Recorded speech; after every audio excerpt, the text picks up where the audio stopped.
Most important result on binary relation. अब binary relation क्या होता था? ऐसा रिलेशन जो खुद से खुद पे डिफाइन हो, यानी खुद के सेट से खुद पे ना, तो इस प्रकार का रिलेशन क्या बोलते थे? बाइनरी रिलेशन ना। और फिर अगर किसी अन्य सेट पे हो गया तो रिलेशन होगा। तो बाइनरी रिलेशन रिलेशन होता है ना, लेकिन रिलेशन बाइनरी रिलेशन हो जरूरी नहीं है ना। मतलब रिलेशन ये क्या है? एक रिलेशन का स्पेशल केस है। रिलेशन में एक सेट से दूसरे सेट पे होता था, लेकिन अब खुद से खुद के सेट पे हो, तो जो रिलेशन डिफाइन होगा वही क्या कहलाएगा? Binary relation. अब इसमें है पहला, किसी समुच्चय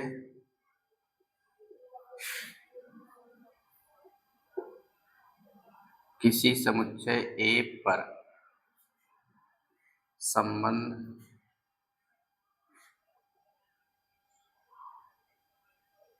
R सममित संबंध होगा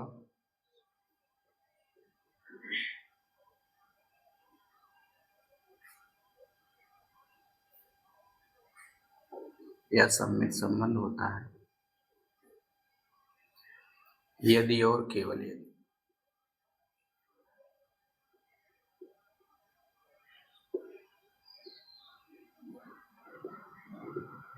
इसको अंग्रेजी में लिखेंगे IFF। इसका जो फुल फॉर्म है वो है इफ एंड ओनली इफ, यदि और केवल यदि। अगर R बराबर क्या हो जाए? R इनवर्स ना। ये तो उसमें डिफिनेशन लगाने की जरूरत नहीं है, समझ गया ना।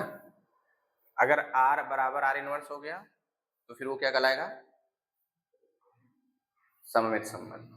किसी समुच्चय A पर संबंध R सममित संबंध होता है यदि और केवल यदि R is equal to R inverse हो, यानी जो रिलेशन दिया हुआ है उसका प्रतिलोम संबंध निकालो, फिर से वही आ जाए ना। अब इसे एग्जाम्पल देखो, फिर से हम लोग प्रूव करेंगे ये कैसे होता है। चलिए, ए दिया हुआ है 1 2 3। अब इस पर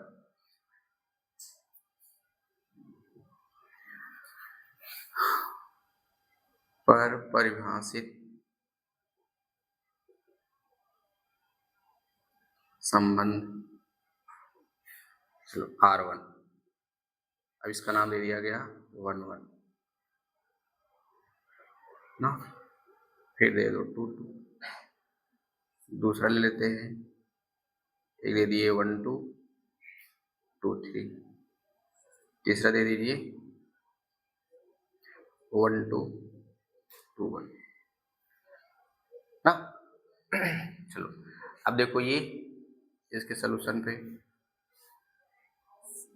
क्या डिसीजन होगा।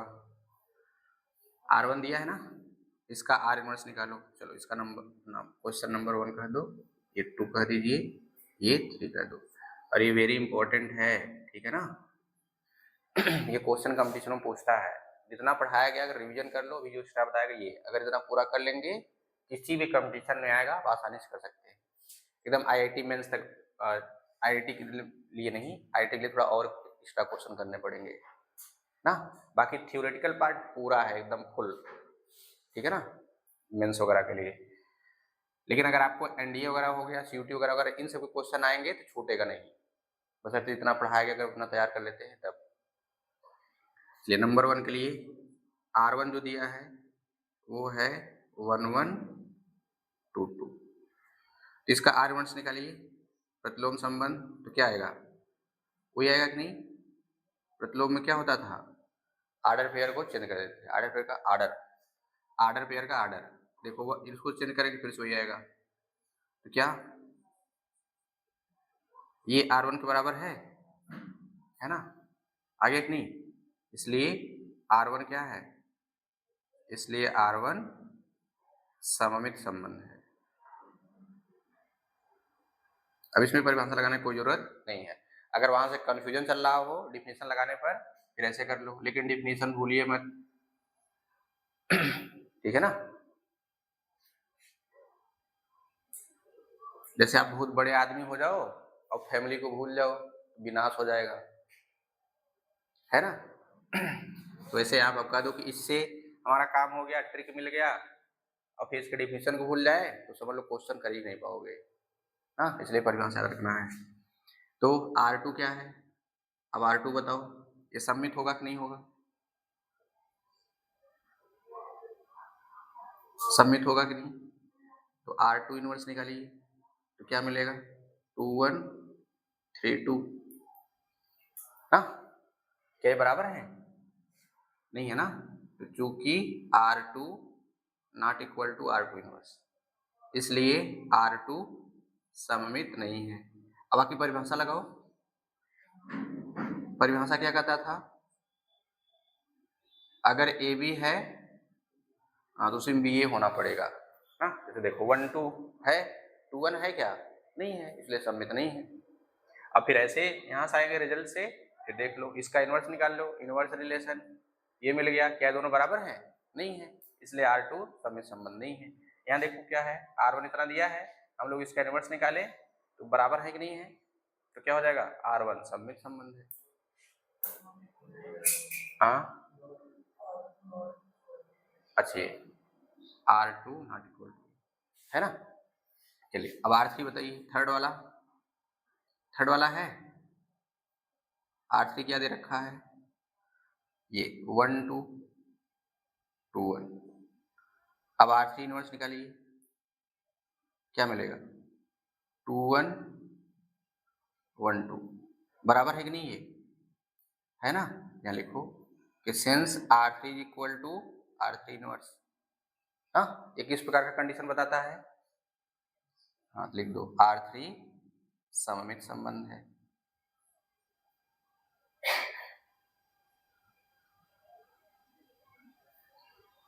ठीक है, चलो एक नया टेक्निक ये है, हम लोग इससे भी पहचान लेंगे ना। देखो एक तरीका क्या क्या है, सम्मित पहचानने का तरीका क्या क्या है? पहला है बाय डेफिनेशन ना, सम्मित पहचान तरीका पहला है बाय डेफिनेशन। दूसरा क्या है? मिरर इमेज ना, मिरर इमेज, यानी जो ऑर्डर पेयर दिया हुआ है उसका मिरर इमेज भी उसी में होना चाहिए ना। थर्ड क्या है?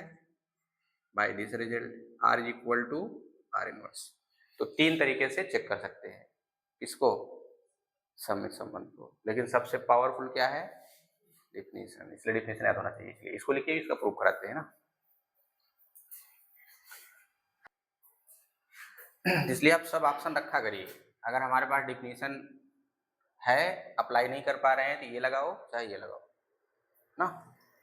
अब ऑब्जेक्टिव में चाहे जिससे लगा लो, तो जब ये सब फेल होते हैं, ये दोनों फेल हो जाएंगे कि अब किसको कैसे लगाएं या लग नहीं पाएगा, फिर क्या करना है? बाय डेफिनेशन यूज करके सिमेट्रिक रिलेशन दिखा दो।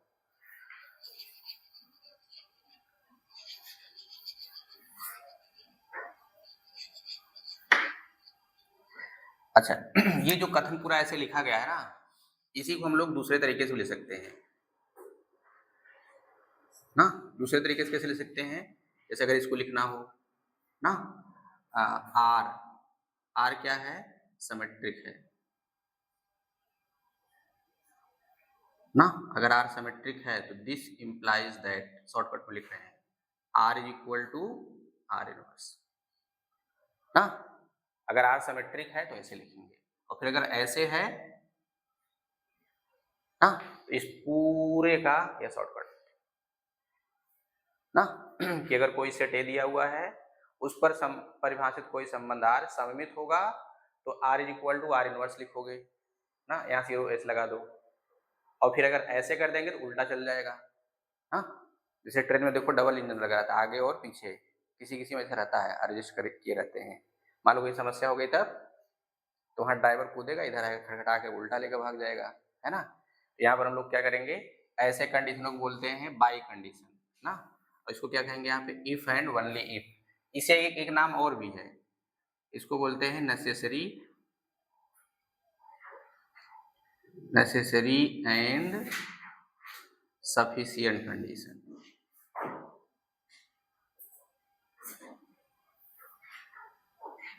कंडीशन यानी अनिवार्य और पर्याप्त प्रतिबंध, अनिवार्य और पर्याप्त प्रतिबंध ना। जैसे किसी बहुत तेज प्यास लगी हो ना, 2 चम्मच पानी मिल जाए, 2 चम्मच ना, तो जिंदा रहने के लिए 2 चम्मच ही ना, 2 चम्मच जरूरी है, 2 चम्मच, 1 चम्मच है ना, 1 घूंट भी मिल जाए, बोलते हैं ना 1 घूंट दे दो फिर बाद में एडजस्ट कर लेंगे। और सफिशिएंट का मतलब क्या है, एकदम प्यास बुझा लो पूरा ना, 2 लोटा 4 लोटा 50 लीटर पी डालो बढ़िया से, है ना।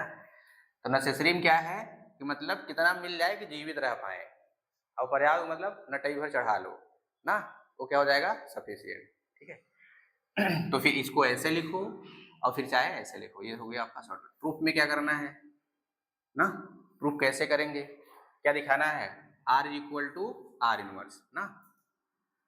चलो हाउ टू स्टार्ट ना, हाउ टू स्टार्ट प्रूफ। अब इस प्रूफ को कैसे स्टार्ट करेंगे, है ना। अब इस प्रूफ को आप तभी स्टार्ट कर पाएंगे जब यहाँ पर दिए हुए हर टर्म के मीनिंग आपको पता होंगे, अन्यथा इसका प्रूफ कर ही नहीं सकते ना। या फिर एक बार प्रूफ कर लो फिर याद आएगा हाँ ऐसे ऐसे करवाया गया था या ऐसे होता है ना, फिर बोलेंगे ऐसे ही क्यों होता है ठीक है ना। तो हम लोग स्टार्ट कैसे करेंगे,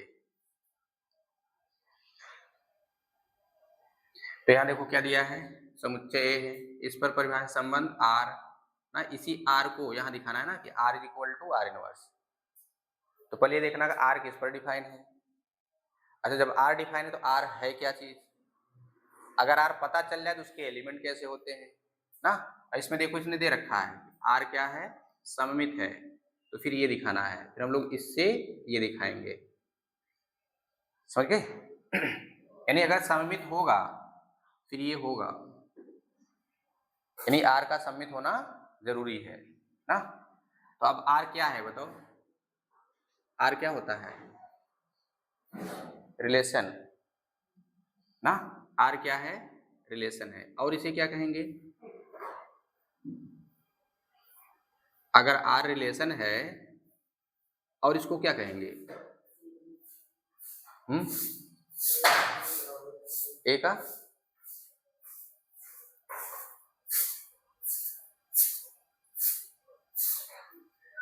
मतलब अगर R रिलेशन है फिर R को और क्या कहेंगे,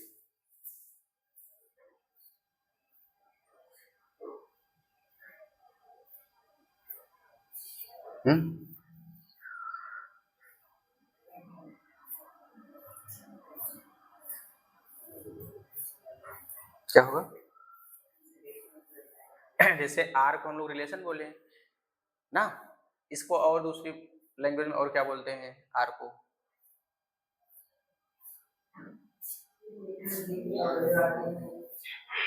और एक रात भी के अवयव आते हैं R में, और क्या होता है,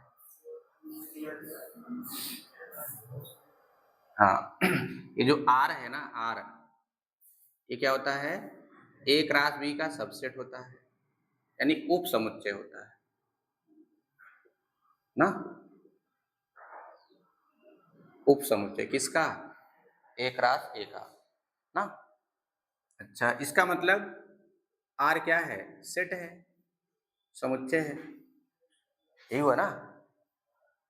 जब R क्या है, रिलेशन है, किसका रिलेशन होता है, एक रास A का सबसेट होता है, यानी R क्या है, सबसेट है, सबसेट माने उप समुच्चय, ठीक है ना। तो चाहे आप उप समुच्चय कहो या फिर कह दो समुच्चय, समुच्चय भी कर सकते हैं ना, अरे उप समुच्चय क्या है, समुच्चय ही तो है, ठीक है ना। यानी ये R समुच्चय है, अर्थात ये समुच्चय है, ये भी क्या है तब, ये R इनवर्स है, यानी रिलेशन का प्रतिलोम है, संबंध का प्रतिलोम यानी प्रतिलोम संबंध है। तो संबंध क्या है, उपसमुच्चय है, तो प्रतिलोम संबंध क्या होगा, वो भी उपसमुच्चय होगा, अर्थात वो भी क्या है, समुच्चय है, अर्थात ये भी समुच्चय है और ये भी समुच्चय है ना। तो दोनों दोनों क्या हो गए, समुच्चय हो गए, और दोनों समुच्चय आपस में क्या है, बराबर है। तो बताओ अगर दो समुच्चय A और B बराबर हैं ना, तो हम इसके बारे में क्या कहेंगे? हाँ, बस ए का सारा अवयव बी में होगा, बस हो गया।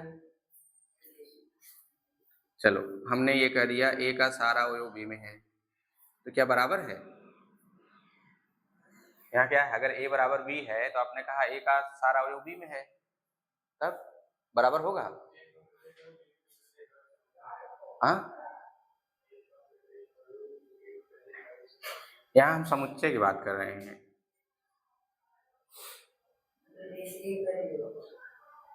अगर ये दोनों समुच्चय बराबर हैं, इसका मतलब क्या हुआ? और हम लोग इसको दूसरी भाषा में क्या कहेंगे, या फिर दो समुच्चय को बराबर कब कहते हैं? हाँ, उसके अवयव समान हो। अगर उसके अवयव समान होंगे, वही तो लिखा गया यहाँ पे, जब अवयव समान होंगे तो क्या होगा, समुच्चय बराबर हो जाएंगे। उसको दूसरी लैंग्वेज में क्या लिखेंगे अगर बराबर दिखाना हो तो? चलो यहाँ इसमें समुच्चय में क्रॉस वाला कहाँ आता है? वो तो रिलेशन में आता है ना। चलो ए सबसेट बी हो जाए और बी सबसेट ए हो जाए, मतलब ए का पूरा अवयव बी में और यहाँ से बी का पूरा अवयव ए में। अगर ए का पूरा अवयव बी में है, बी का पूरा अवयव ए में है, इसका मतलब दोनों बराबर होंगे ना। मतलब जितना हम जानते हैं उतना आप भी जानते रहो, तो इसका मतलब क्या, बराबर हो गए, है ना। यानी इस R को R इनवर्स क्या दिखाना है, बराबर दिखाना है। तो क्या दिखाना होगा कि R इनवर्स का क्या है, सबसेट है, और R इनवर्स R का सबसेट है। अगर आप ये दिखा पाए तो हम लोग बोल देंगे कि R इनवर्स का क्या है, बराबर। यानी R का पूरा अवयव R इनवर्स में और R इनवर्स का पूरा अवयव R में। समझ में आया? अब R के एलिमेंट कैसे होते हैं, पेयर वाइज ना। अच्छा, अगर A सबसेट B है, इसको एलिमेंट के रूप में कैसे रिप्रेजेंट करेंगे? अगर A का पूरा अवयव B में है अर्थात A सबसेट B है, इसको एलिमेंट के रूप में लिखना हो तो कैसे लिखते हैं?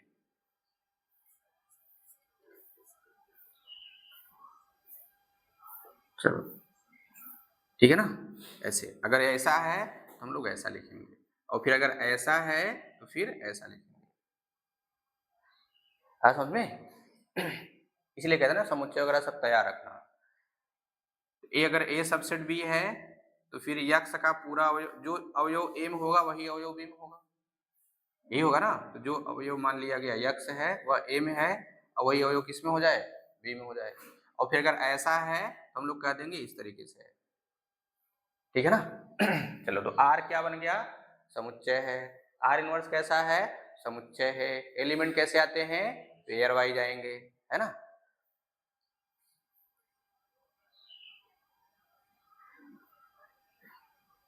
चलो तो हम लोग यहाँ मान कर चलते हैं कि माना अब यही दिखाना है ना, आर सबसेट आर इनवर्स। समझ में आया ना कैसे स्टार्ट करना है। तो आर क्या है, रिलेशन है। किसका रिलेशन होता है, ए क्रॉस बी का सबसेट होता है। यानी आर क्या है, सबसेट। सबसेट माने समुच्चय भी कह सकते हैं, है ना। समुच्चय है, इसका मतलब आर समुच्चय है तो आर इनवर्स भी समुच्चय होगा। और दो समुच्चय क्या है, बराबर हैं। तो दो समुच्चय बराबर होते हैं तो वो कब कह पाएंगे, दो समुच्चय अगर बराबर हो रहे हैं ए और बी तो कहेंगे ए का पूरा अवयव बी में हो, बी का पूरा अवयव ए में हो, अर्थात ए और बी एक दूसरे के सबसेट होने चाहिए।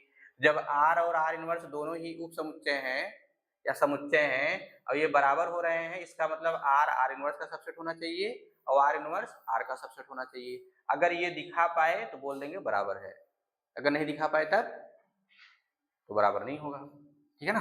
अब इसमें देखो क्या बोला है, कारक अगर आर सममित है तो ये दिखाओ। अगर आर सममित हम लोग ये मान कर चल रहे हैं फिर ये दिखाएंगे। अब क्या करना है, इसको मान कर चलेंगे फिर ये दिखाएंगे, यानी उल्टा, ठीक है ना। तो मान लो कि माना आर सममित संबंध है,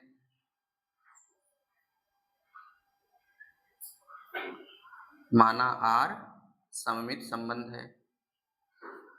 जब सममित संबंध है मतलब ये मान लिया गया ना। जब सममित संबंध होगा तो क्या लिखते हैं, order pair A B belongs to R, this implies that B A belongs to R. ना। अब हम लोग पहले क्या दिखाएंगे, ये वाला ना। तो यहां मान लो कि माना A B belongs to A, इस प्रकार है कि, इस प्रकार है कि मान लिया गया दो एलिमेंट लेंगे, सम्मित है ना, कितने एलिमेंट लेंगे, दो एलिमेंट, कितने पेयर बनाएंगे, एक, है ना, ये ले लिया। अब ये पेयर जो हैं वो किस में होंगे, आर में ना। चलिए, तो A B belongs to R, तो दिस इंप्लाइज दैट, अब क्या इसको ऐसे ले सकते हैं, B A belongs to R inverse, ले सकते हैं कि नहीं, क्यों, हाँ प्रतिलोम की परिभाषा से ना।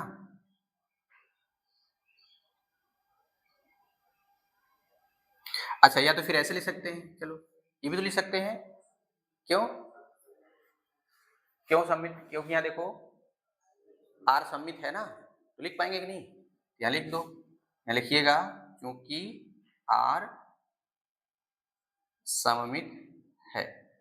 अच्छा, अब इसको ऐसे लिख सकते हैं, A B belongs to R inverse,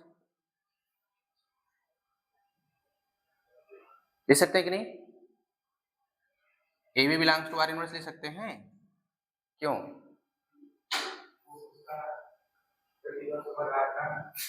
चलो यहाँ लिखो प्रतिलोम संबंध की परिभाषा से ना, प्रतिलोम संबंध की परिभाषा से, सही है।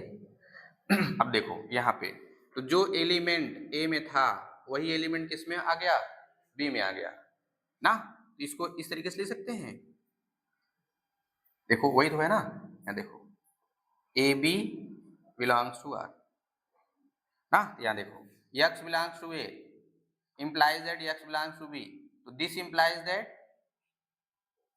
ए बी का सबसेट है ना, तो जो एलिमेंट आर में था वही एलिमेंट आर इनवर्स में आ जा, तो क्या लिखोगे, उप समुच्चय की परिभाषा से आर सबसेट आर इनवर्स,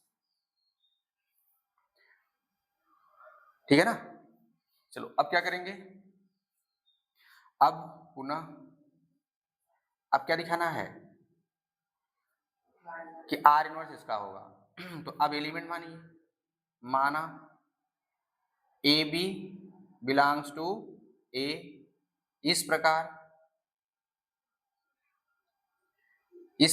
है कि, अब यहां लिखिएगा कि A B belongs to R inverse, set A के, देखो हमको आर इनवर्स लेना है ना, तो आर इनवर्स क्या रिलेशन है, इसके एलिमेंट कैसे होंगे, पेयर वाइज होंगे, एलिमेंट कहां से लेंगे, देखो पेयर तब बनेगा जब सेट होगा ना, और सेट होगा तो उसमें एलिमेंट होगा, हम लोग सेट क्या लिए हैं, ए लिए हैं, एलिमेंट दो ठो मान लिए ए बी, अब इनका पेयर बना लो, अब ये पेयर मान लो किसमें है, आर, इस प्रकार है कि, ठीक है ना, आर इनवर्स, तो अगर ए बी आर इनवर्स में है तो दिस इंप्लाइज दैट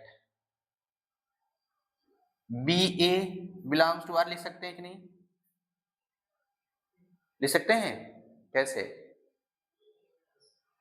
हाँ कैसे लिखेंगे, प्रतिलोम का प्रतिलोम, ऐसे पढ़े थे ना, आर इनवर्स का इनवर्स, तो क्या मिलेगा ये, ऐसे, अच्छा दिक्कत हो तो लिखो ऐसे, आर इनवर्स का इनवर्स, अब सही है,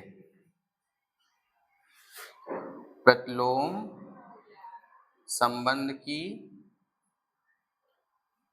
परिभाषा से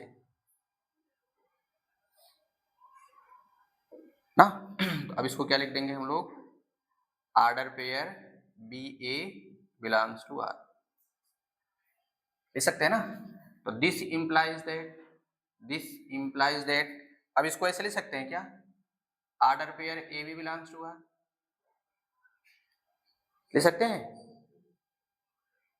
क्यों, या लिखो क्योंकि आर सममित है, ऐसा आपने शुरू में मान के चला है ना, आर सममित है, तो यहां आपने क्या लेकर चला था कि order pair A B belongs to R inverse, यही था ना,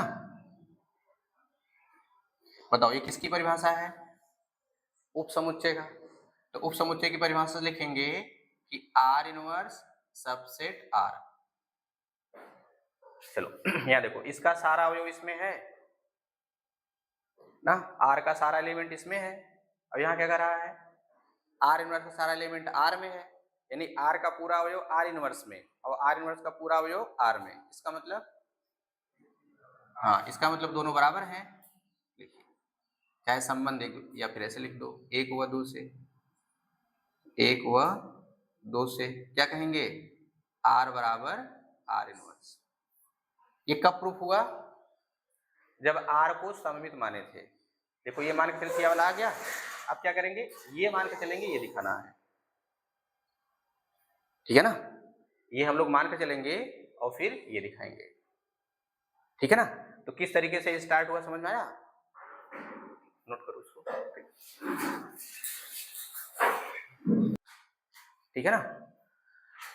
जब यहाँ पर आर सममित था, हम लोग ये मान के चले थे, हम लोग इसको दिखा दिए यहाँ पे, और जहां जहां कहीं पर आता था रिलेशन के एलिमेंट, हम लोग वहां पे इंटरचेंज कर लेते थे, करते थे ना। जहां बी ए होता था ए भी लिख लेते थे, बोलते थे क्यों, क्योंकि आर सममित आपने मान चला है।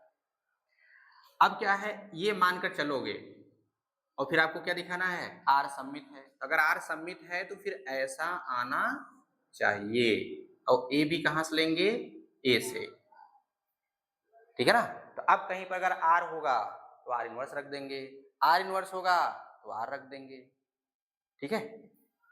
चलो, तो अब इसका प्रतिलोम वाला ना, यानी पर्याप्त प्रतिबंध कहेंगे, पर्याप्त प्रतिबंध, इसको हम लोग बोलेंगे ओनली इफ कंडीशन ना, या कह सकते हैं कि इसका उल्टा इनवर्स वाला ना। चलो अब क्या करोगे, ये तो माना एक संबंध आर इस प्रकार है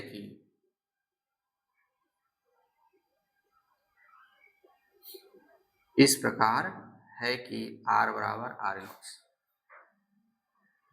समझ ना, किस प्रकार मान रहे हैं, जैसे घर में क्या करते हैं, गार्जियन बनाते हैं, आप क्या कहते हो कि इसमें से उस आदमी को गार्जियन बनाइए जो सबके साथ सेम व्यवहार करता हो ना, खाने पीने से लेकर के हर तरीके का ना, पढ़ाई लिखाई सब एक जैसा। ये नहीं कि अपने का पर्सनली देखे, ज़्यादा देखभाल करे, पढ़ाई लिखाई ज़्यादा, अगले वाले को कम दिखाए, वैसे लोगों को गार्जियन नहीं बनाते हैं।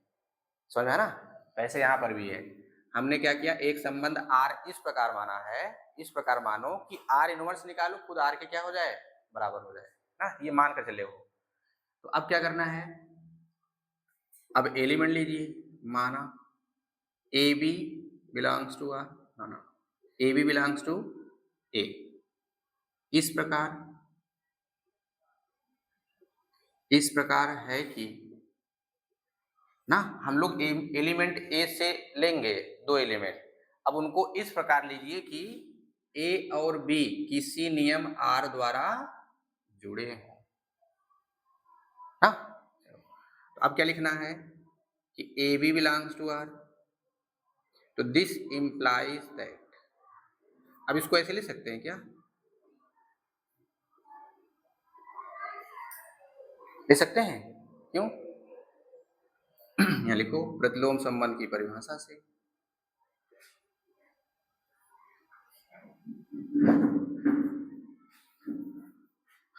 प्रतिलोम संबंध की परिभाषा से। समझ आप में आ गया ना कि कैसे कैसे यहाँ पर हम लोग स्टार्ट करेंगे, परिभाषा से, ये लिखो। अच्छा, अब आर इनवर्स की जगह क्या लिख सकते हो, आर इनवर्स की जगह आर लिख सकते हो कि नहीं, यहाँ लिख दो ऐसे, यानी जो एलिमेंट आर इनवर्स में होगा वही एलिमेंट आर में भी होगा अकॉर्डिंग टू दिस ना। तो क्या मिल गया बताओ, ये परिभाषा किसका बताता है, ये परिभाषा किसका बताता है, सममित का ना, इसलिए आर सममित संबंध है।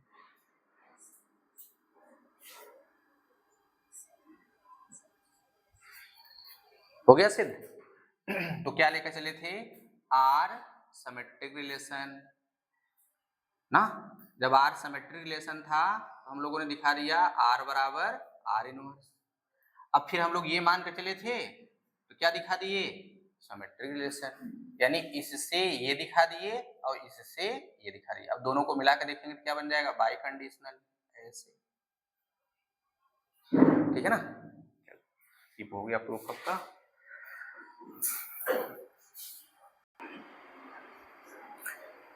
रिजल्ट नंबर 2,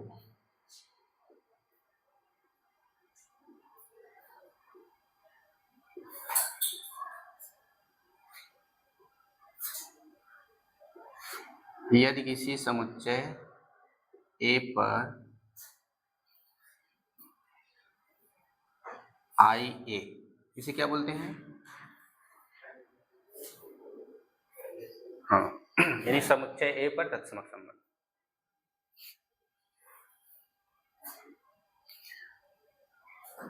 ए पर आई ए तत्समक संबंध,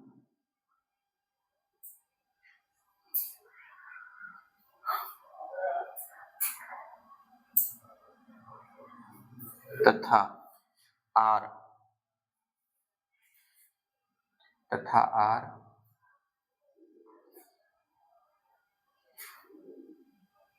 स्वतुल्य संबंध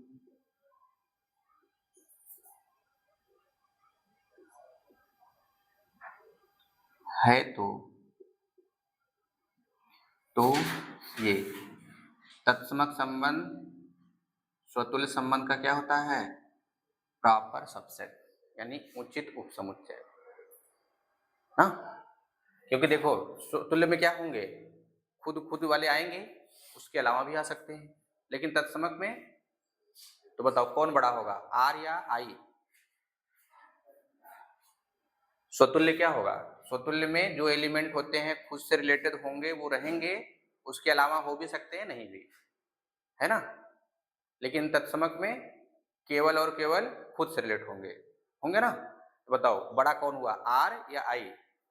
तो आई किस में है, आर में है, यानी आई का सारा अवयव आर में जाएगा। क्या आर का सारा अवयव आई में जा सकता है, हो भी सकता है, नहीं भी, लेकिन सामान्य रूप में नहीं ही होगा, है ना। तो आई क्या होता है, स्वतुल्य संबंध का, ऑब्जेक्टिव क्वेश्चन ऐसे पूछ सकता है कि समुच्चय ए पर आई ए तत्समक संबंध है तथा आर स्वतुल्य संबंध है तो निम्नलिखित में से कौन सा कथन सत्य है ना। चलो नोट करिए इसको। थर्ड कंडीशन है किसी समुच्चय ए पर संबंध आर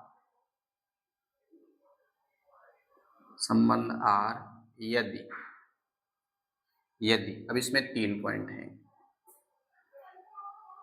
स्वतुल्य संबंध है,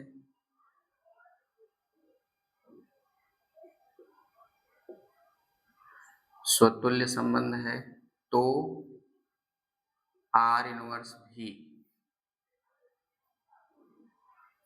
स्वतुल्य संबंध होगा।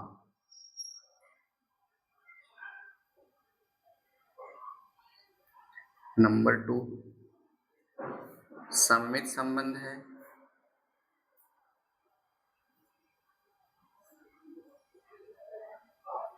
तो आर इनवर्स भी सममित संबंध होगा।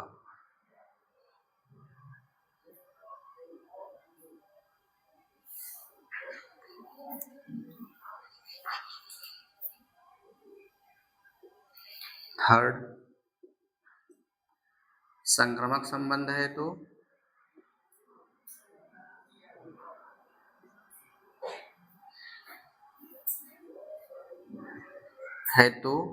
आर इनवर्स भी संक्रामक संबंध होगा।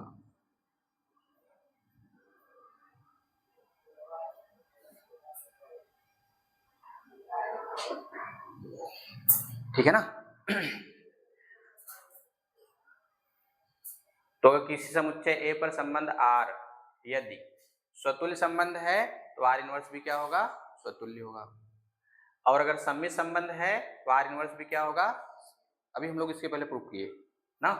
संक्रामक संबंध है तो आर इनवर्स भी संक्रामक संबंध होगा ना। अब इसे स्वतुल्य में देख लो, मान लो ए में कोई एलिमेंट है 1 2 3, ए कोई सेट है उसमें एलिमेंट है 1 2 3। अब इस पर डिफाइन किया गया आर, नाम क्या दिया गया 1 1 2 2 3 3। अब हमने यहाँ लिख दिया क्या 1 2। बताओ ये स्वतुल्य है कि नहीं? आर इनवर्स निकालो। आर इनवर्स में क्या आएगा? स्वतुल्य है कि नहीं? है ना। तो अगर आर स्वतुल्य है तो आर इनवर्स भी क्या होगा? इसके रहने या न रहने से स्वतुल्य पर कोई फर्क नहीं पड़ता है, लेकिन इनमें से किसी एक के न रहने से फर्क पड़ता है। नहीं, अगर इनमें से कोई एक नहीं रहेगा तो वह स्वतुल्य नहीं होगा। समझ गए ना। इसका प्रूफ भी है, ये प्रूफ मैं आप लोगों के लिए छोड़ रहा हूं, ये प्रूफ आप लोग ट्राई करिएगा ना, तीनों के तीनों। नहीं आएगा तो फिर पूछिएगा, लेकिन ट्राई करना है। जो गलत सही होगा दिखाना भी है ना कि हाँ कैसे कैसे कर रहे थे। ठीक है।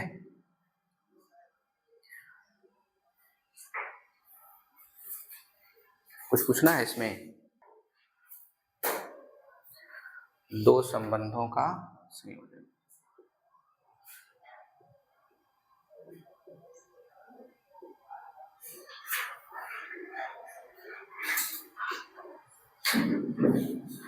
अभी तक क्या होता था?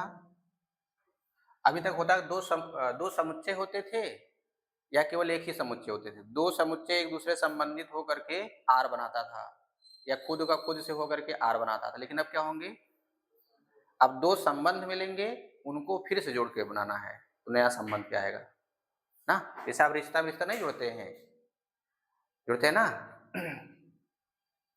तो वैसे यहाँ पर भी है, जो दो संबंध आएंगे, जो दो संबंध मिलेंगे उनका फिर से एक नया संबंध बनाइए ना। जैसे आपके पापा के सिस्टर के ना ससुर जी की बिटिया, अब रिलेशन बनाओ, क्या हुआ है ना। तो रिलेशन में रिलेशन जोड़ते हैं ना। जैसे जब शादी विवाह होता है शुरू में पता नहीं चलता है कि नहीं, लेकिन बाद में रिश्ता में जोड़ते जोड़ते अरे ये तो इनके यहाँ से रिलेशन है ना। तो वही चीज यहाँ पे क्या होगा, दो रिलेशन होंगे, एक का नाम दे देंगे हम लोग आर, दूसरा का नाम दे देंगे यस ना। आर एक रिलेशन है, यस एक दूसरा रिलेशन है, वो अगर जुड़ जाए तो फिर कौन सा रिलेशन मिलेगा ना। अगर रिलेशन मिलेगा तो फिर उसके एलिमेंट कैसे होंगे? तो कोई भी रिलेशन हो एलिमेंट कैसा होगा? हमेशा पेयर वाइज। ठीक है।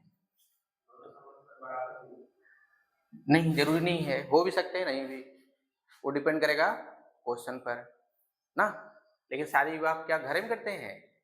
नहीं करते ना। तो फिर यहाँ पे जो संबंध है यहाँ के लिए ना वो रिलेशन सेम हो सकते हैं दोनों के दोनों। समझ गए ना। यहाँ पे मैथमेटिकली रिलेशन जो होंगे उसके एलिमेंट सेम टू सेम हो सकते हैं ना, लेकिन रियल लाइफ में ऐसा नहीं होता है। दो संबंधों का संयोजन,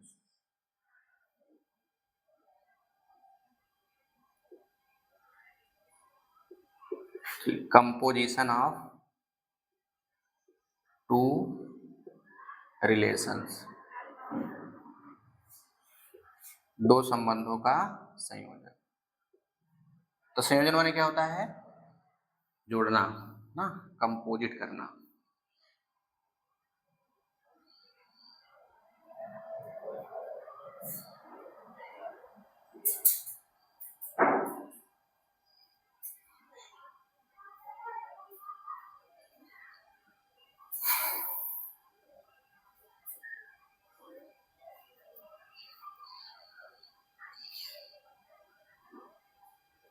यदि ए बी तथा सी कोई तीन समुच्चय है,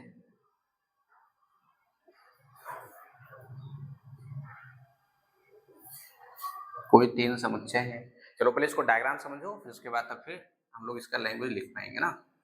चलो ये तीन सेट हो गए, इसका नाम क्या दे दिया गया ए, इसका नाम दे दिया गया बी, इसका नाम क्या दे दिया गया सी। अच्छा सेट ए है जिसमें एलिमेंट होगा, तो मान लो एलिमेंट किस टाइप का है? ए टाइप का। सेट बी है, एलिमेंट मान लो बी टाइप का इसमें। अब देखो एक आर एक रिलेशन है, ये देखो तीन समुच्चय लिए गए ए बी सी, कोई तीन समुच्चय, कोई भी समुच्चय हो सकता है, रिक्त समुच्चय भी हो सकता है ना, लेकिन हम लोग रिक्त लेकर नहीं चलेंगे। अगर रिक्त ही लेंगे तो फिर डिफाइन क्या करेंगे, है ना। अब इस ए से बी में जो एलिमेंट जुड़ रहे हैं वो नियम आर द्वारा, फिर ऐसे बी से सी में, बी से सी में नाम दे दिया गया एस ना। यदि ए बी सी कोई तीन समुच्चय है तथा आर, आर क्या है, आर ए से बी में, बी में एक संबंध है, बी में एक संबंध तथा यस क्या है, यस हाँ बी से सी में एक संबंध है।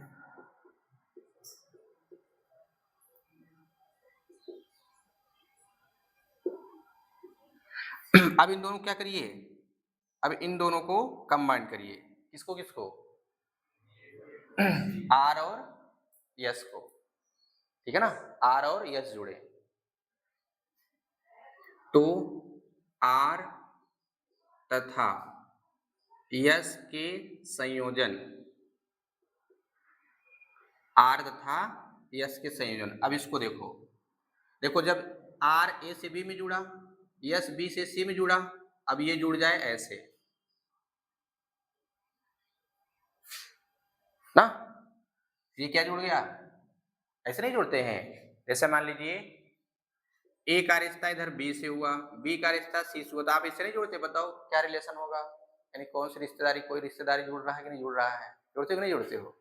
ऐसे यहाँ पर भी, तो अब ए इससे जुड़े, लेकिन लिखते कैसे हैं, थोड़ा उल्टा। आप कहते हैं ना कि वो फलाने हमरा ये लगते हैं, लगते हैं कि नहीं, कहाँ से कहते हो, इधर से नहीं कहते हो, उधर से इधर कहोगे, है ना, जबकि जोड़ बता रिलेशन अपना अपना बना रहे हो ना, कि हमारा उनसे क्या रिलेशन, कहते किधर से है, उल्टा, उधर से इधर कहते हैं ना।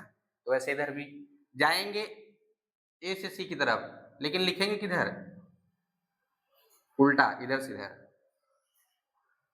ठीक है ना। तो आर और यस के जो संयोजन होंगे, के संयोजन एस कंपोजिशन आर,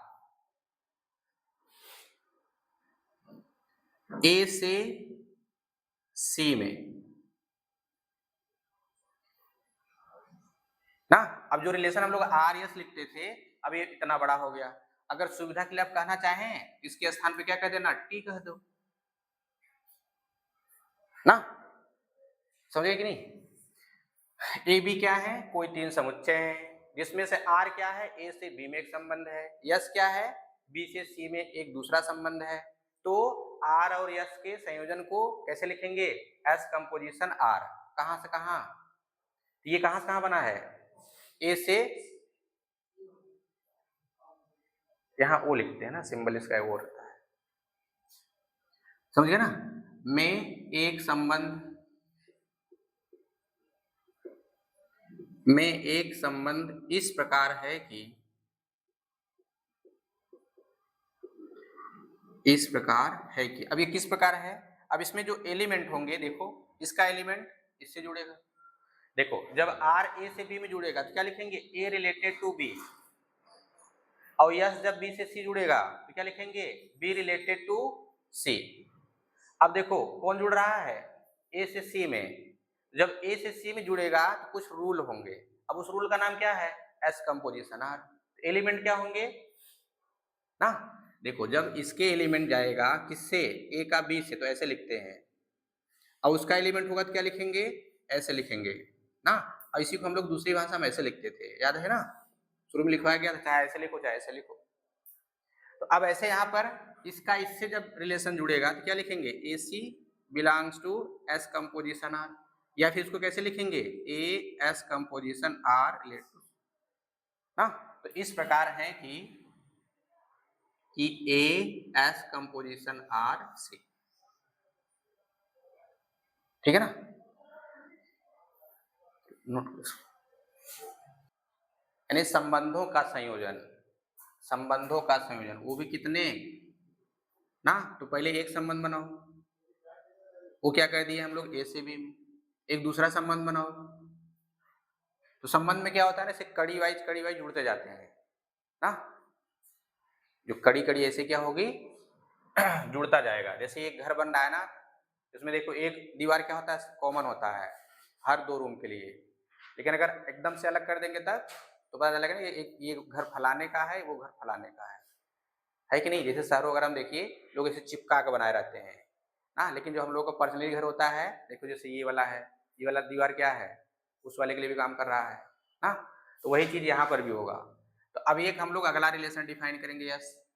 अब ये जो रिलेशन यह डिफाइन होगा किसी अगले वाले से, तो अगले वाले को जोड़ने वाला पहले वाले का एक दूसरा वाला सेट होना चाहिए ना। इसमें से कौन सा ले लें, ये वाला। अब ये किससे जुड़ गया, ये किस नियम के द्वारा, यस के द्वारा। तो कितने सेट लेना होगा, तो 3 सेट हो गए, set A, set B, set सी।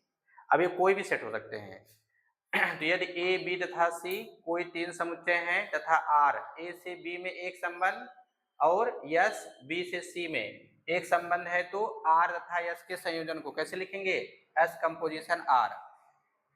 किसके संयोजन को, आर और यस, यानी जो रिलेशन आया उसका संयोजन, यस कंपोजिशन आर पढ़ेंगे, यस कंपोजिशन आर।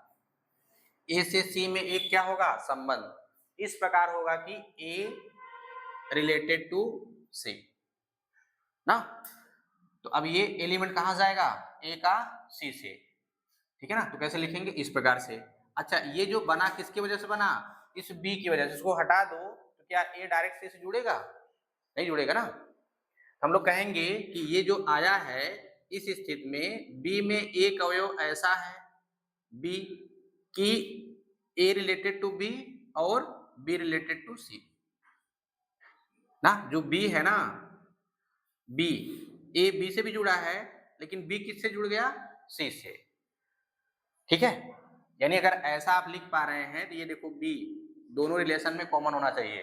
ये जो बी है ना, इसके लिए भी हो और ये बी अगले वाले के लिए भी हो, ठीक है ना। तो इसलिए क्या कहेंगे, इसलिए इसी को दूसरे लैंग्वेज में, यदि ए बिलोंग्स टू ए, संबंध आर के द्वारा बी बिलोंग्स टू बी से, यानी जो ए है बी से आर के द्वारा तथा बी सी से एस के द्वारा अगर जुड़ा है, तो ए सी से जुड़ा होगा एस कंपोजिशन आर के द्वारा, ठीक है ना। इसका मतलब क्या, अब इसको लैंग्वेज में क्या लिखेंगे, अगर ए बी से जुड़ा है आर के द्वारा तो order pair A B belongs to R, है ना। अब अगर बी सी से जुड़ा है यस के द्वारा तो order pair B C belongs to S, देखो ये लिखा गया है। अब क्या हुआ, ए सी से जुड़ गया, यानी आर्डर पेयर ए सी किसके द्वारा, अब देखो इसी दूसरे सिंबल में क्या लिखेंगे, ए रिलेटेड टू बी, या फिर ऐसे दिस इंप्लाइज दैट, ठीक है ना। इसे हम लोग क्या बोलेंगे, दो संबंधों का संयोजन। तो दो संबंधों का संयोजन डिफाइन करने के लिए हमको पहले एक संबंध डिफाइन करना पड़ेगा, और एक संबंध को डिफाइन करने के लिए हमको कितने सेट चाहिए, कम से कम एक और मैक्सिमम 2 सेट ना। अब एक का मतलब क्या है, खुद से खुद पे, समझिए कि नहीं। और 2 में क्या करेंगे, अगर एक से ज्यादा हुआ तो ए या बी ले लेंगे। अब सिद्ध करो संक्रमक हुआ कि नहीं। यहाँ क्या लिखे हो, तो संक्रमक संबंध कितने संबंध पर डिफाइन होते हैं, 2 पे, एक के लेते थे ना। यहाँ क्या है, संयोजन है। चलिए अब प्रमेय है, ये लिखिएगा। यदि ए बी तथा सी कोई 3 समुच्चय हैं, आर ए से बी में तथा यस बी से सी में 2 संबंध हैं, 2 संबंध हैं, तो एस कंपोजिशन आर का इनवर्स बराबर are inverse composition S inverse.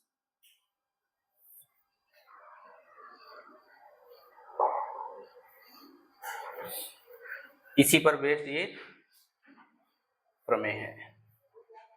हाँ, ए बी सी कोई 3 समुच्चय हैं, आर ए से बी में तथा यस बी से सी में 2 संबंध हैं, एक संबंध ये है, एक संबंध ये, कितने हो गए, 2 संबंध हैं। तो ये एस कंपोजिशन आर का इनवर्स बराबर क्या लिखेंगे, are inverse composition S inverse. ठीक है ना। तो इसे हम लोग क्या बोलते हैं, रिवर्सल लॉ, रिवर्सल।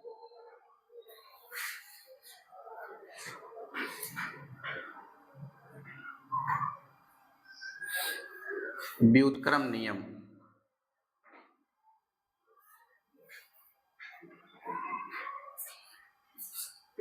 ठीक है ना।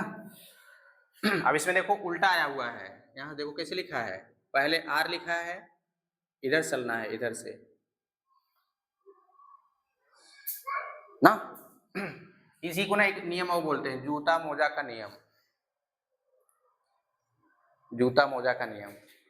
जूता मोजा में कैसे होता है, पहले मोजा पहनते हो, उसके बाद जूता पहनते हो, पहनते कि नहीं, निकालते वक्त पहले मोजा निकालते हो, नहीं ना, पहले क्या निकालते हो, जूता, उसके बाद मोजा। पहनते क्या है, पहले मोजा पहनते उसके बाद जूता, निकालते वक्त जूता पहले निकालेंगे, मोजा बाद में निकालेंगे, है ना वैसे।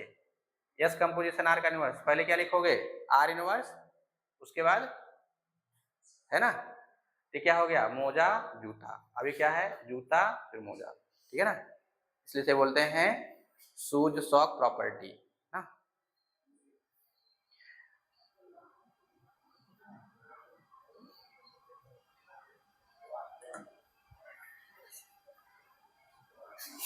संबंध फिनिश हो जाएगा। चलो मैं यहाँ लिख देता हूँ।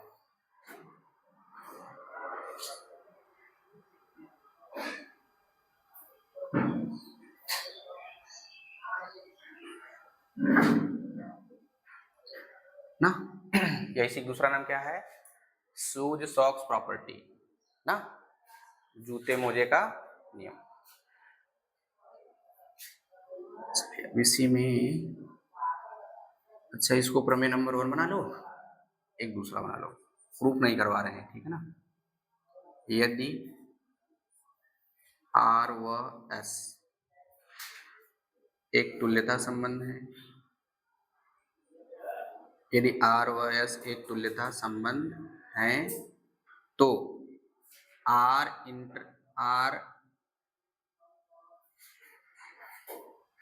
तो नंबर 1 आर इंटरसेक्शन एस भी एक तुल्यता संबंध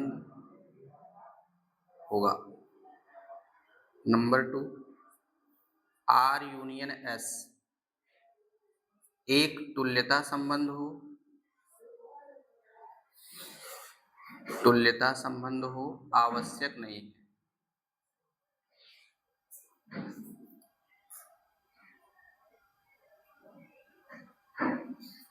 ठीक है ना। तो अगर आर क्या है, एक तुल्यता संबंध है, तुल्यता संबंध मतलब आर तीनों हो, स्वतुल्य सम्मित और संक्रमक, यस भी क्या हो, स्वतुल्य सम्मित और संक्रमक, तो इनका जब इंटरसेक्शन निकालेंगे, इंटरसेक्शन ये भी क्या होगा, एक तुल्यता संबंध। लेकिन यूनियन तुल्यता हो भी सकता है और नहीं भी ना। चलो अब आपका ये कंप्लीटली फिनिश हो गया, ठीक है।